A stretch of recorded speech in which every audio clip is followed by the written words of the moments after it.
चौथी सदी का भारत। दक्षिण में फैला था एक वैभवशाली साम्राज्य, कदंबा वंश, जहां रथों की आवाजें इतिहास लिखती थीं और हर दिशा में गूंजता था एक नाम, राजा मयूरवर्मा। मयूरवर्मा, वीरता और नीति का प्रतिरूप। परंतु भीतर ही भीतर एक बीज पनप रहा था, अभिमान का। विजयों ने उसे केवल राजा नहीं, देवताओं का उत्तराधिकारी बना दिया था। उसके अपने ही विचारों में, राज्य मेरा विस्तार है और मैं इसका भाग्य विधाता। यह सोच अब उसके शब्दों में नहीं, उसके हर निर्णय में झलकने लगी थी। एक दिन वनों पर ओस चमक रही थी। मयूरवर्मा अपने विश्वासपात्र सैनिकों संग शिकार पर निकला, सह्याद्री के उन गहन वनों की ओर, जहां न समय ठहरता था, न मनुष्य के पग पहुंचते थे। जैसे जैसे वे आगे बढ़े, वनों की फुसफुसाहट बदल गई। हर शाखा जैसे कोई पुरानी चेतावनी दे रही हो। हवा में घबराहट थी, मानो स्वयं प्रकृति उन्हें रोकना चाह रही हो। और तभी झाड़ियों के पार उभरा एक स्वर्णिम सिंह, चमकती आंखों वाला, निडर। मयूरवर्मा की नसों में शिकार का नशा दौड़ गया। राजा और उसके सैनिक दौड़े सिंह के पीछे, पर जंगल ने अपना रंग बदल लिया। अब ये सामान्य वन नहीं था, यह कोई प्राचीन रहस्य समेटे खड़ा था। वे पहुंचे एक स्थान पर, जहां लताओं से ढका, ध्वस्त एक मंदिर खड़ा था। उसके पत्थरों पर नागों के चित्र उकेरे थे। दीवार पर लिखा था, ये नागकुल का निवास है। अपमान का अर्थ, मृत्यु। सेनापति आगे बढ़ा, उसकी आंखों में भय था। महाराज, इसे न छेड़े, ये स्थान दिव्य है।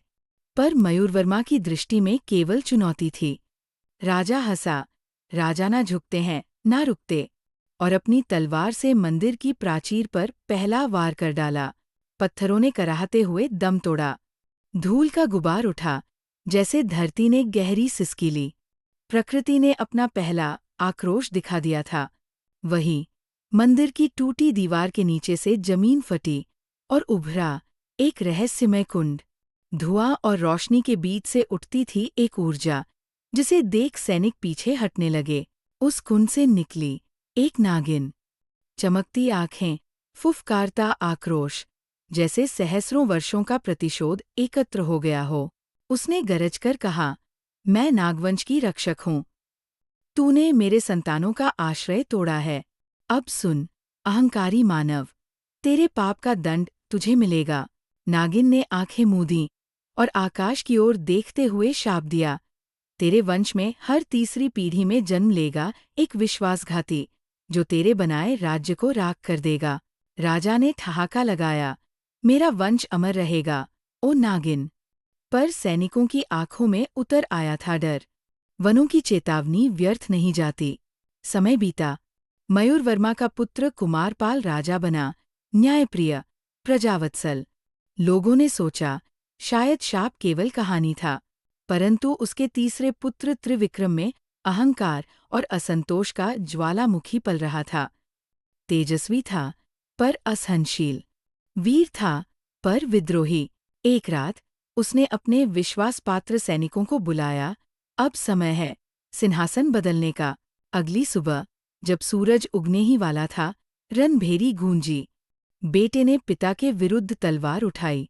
महल के आंगन रक्त से भीग गए। भाइयों ने भाइयों पर वार किया। कदंबा वंश का स्वर्णिम सपना अब रक्त में रंगा गया था। त्रिविक्रम पराजित हुआ, बंदी बनाया गया, पर उसकी गद्दारी की दरार कभी न भर सकी। महल के अंधे गलियारे में एक वृद्ध दासी ने राजा के कान में फुसफुसाया, महाराज, ये तो पहली तीसरी पीढ़ी थी। श्राप की पहली कड़ी पूरी हुई है। समय फिर चला। देववर्मा सिंहासन पर बैठा, एक नया राजा, एक नई चेतना। राज्य फिर से सज उठा। देववर्मा का पोता, आर्यनंद, सुंदर, बुद्धिमान, तेजस्वी। प्रजा में फिर आशा की किरण जगी। लेकिन दूर देशों से आई एक नई हवा, विदेशी राजकुमारी हेलेना, जिसके संग आए नई भाषा, नए विचार और छुपी हुई अशांति। आर्यनंद और हेलेना का विवाह हुआ। महल में अब विदेशी धुनें बजने लगीं। राजसभा में पुराने ग्रंथ हटाकर नई किताबें रखी जाने लगीं। कला और परंपरा धीरे धीरे दम तोड़ने लगी। लोगों को एहसास भी नहीं हुआ कि राज्य की आत्मा खो रही है। फिर एक दिन वही आर्यनंद, जिसे देववर्मा ने अपनी गोद में पाला था, अपने वृद्ध दादा को दरबार से निकाल देता है। श्राप ने दूसरी बार अपना असर दिखाया। अब वंश का मर्म मर चुका था, केवल नाम बाकी रह गया था। 500 वर्ष बीते। फिर एक रात, जब पूर्णिमा का चंद्रमा अपने पूर्ण तेज से धरती पर बरस रहा था, राजमहल में जन्मा राजकुमार चंद्रवर्मा जन्म के साथ ही एक ठंडी, रहस्यमयी हवा महल के गलियारों में बहने लगी, जैसे कोई प्राचीन ऋण किसी ने लौटाने को उठ खड़ा किया हो। महल में चुपचाप फुसफुसाहटें उठने लगी थीं। ये बालक साधारण नहीं।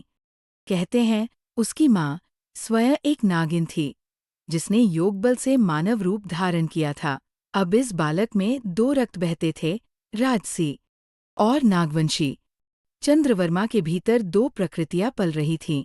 एक, शांत, संयमित मानव का स्वभाव, और दूसरी, क्रोधित, उबलती नाग आत्मा, जो केवल प्रतिशोध की भाषा समझती थी।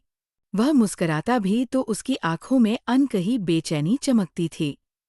राजगुरु उसे धर्म, नीति और प्रेम का पाठ पढ़ाते रहे, पर उसका मन हर समय किसी अदृश्य अंधकार की ओर खिंचता रहा, मानो कोई शक्ति उसे पुकार रही थी। गहरे, रहस्यमयी स्वरों में रातों में वह नींद में चिल्लाता, अपना कर्ज चुकाओ, अपना वंश मुक्त करो। उसके सपनों में एक विषैली नागिन अपनी कुंडली में नाचती हुई उससे न्याय मांगती थी। चंद्रवर्मा के भीतर का संघर्ष हर दिन गहराता गया। कभी वह प्रजा के बीच बैठता तो अगले ही पल अकेले अंधेरे में डूब जाता। मानवता और नागत्व दोनों उसके भीतर टकराते रहे, हर सांस के साथ। गुप्त जंगलों में, जहां सूर्य की रोशनी भी पूरी तरह नहीं पहुंचती थी, चंद्रवर्मा ने बनाया एक रहस्यमय अंधकार संघ। मंत्रोच्चारण, कालिक साधना और केवल एक लक्ष्य, विनाश। उसने निर्णय ले लिया, अब समय आ गया है। पिता को वह विष देगा और उस वंश को मुक्त करेगा जो एक प्राचीन श्राप में जकड़ा हुआ था। एक शुभ संध्या, राजमहल में भोज का आयोजन हुआ। स्वर्ण पात्रों में परोसा गया वह विष जो चंद्रवर्मा ने स्वयं तैयार किया था। पिता ने पुत्र की ओर देखा, मुस्कराया और उस विष को पी लिया। महल की दीवारों ने कराह सुनी।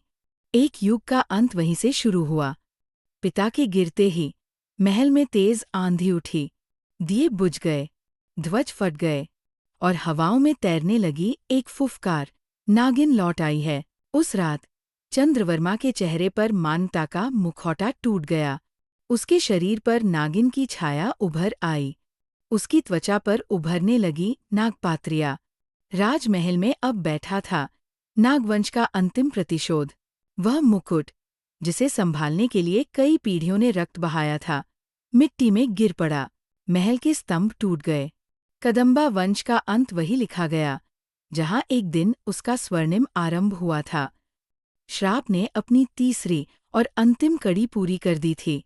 धरती पर अब न कोई वंशज था, न कोई ध्वज, सिर्फ वीरान खंडहर जो गवाही देते थे एक स्वाभिमानी पर अभिमानी वंश की पतनगाथा की। कहते हैं, आज भी अगर कोई सह्याद्री के गहरे जंगलों में भटक जाए और उस पुराने नाग मंदिर की मिट्टी को छू ले, तो एक फुसफुसाहट सुनाई देती है, तीसरी पीढ़ी कब आएगी? श्राप अभी भी जीवित है। वह प्रतीक्षा कर रहा है किसी नए घमंडी मनुष्य की, जो फिर से वही गलती दोहराए। क्योंकि अभिमान हर युग में जन्म लेता है, हर तीसरी पीढ़ी में।